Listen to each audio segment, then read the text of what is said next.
అప్పుడు పుట్టింది ఒక సమస్య. పెళ్ళంటే వేడుక, వేడుకంటే ఖర్చు, ఖర్చంటే ధనం. అప్పుడు జరిగింది ఒక అద్భుతం.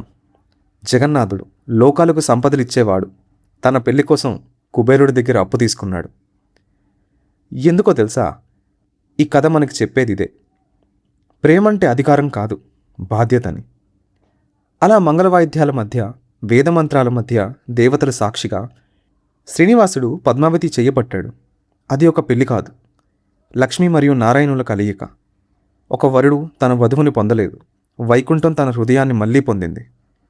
అది ఒక వేడుక కాదు, భక్తి మరియు దైవం మధ్య ఉన్న బంధానికి ఒక గుర్తు. అందుకే మన శ్రీనివాస కళ్యాణం గురించి విన్నప్పుడు గుర్తుండిపోయేది వేడుక కాదు, బంగారం కాదు, వైభవం కాదు, విడిపోవడం, ఎదురు చూడడం మరియు చివరికి కలవడం.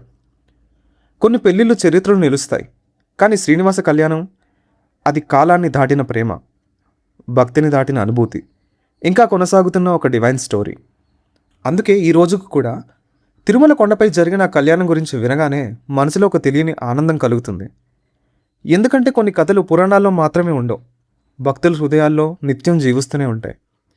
ఎందుకంటే ప్రతి మనిషి హృదయంలో ఒక శ్రీనివాసుడు ఉంటాడు, ఒక పద్మావతి ఉంటుంది, ఒక ఎదురుచూపు అన్నది ఉంటుంది.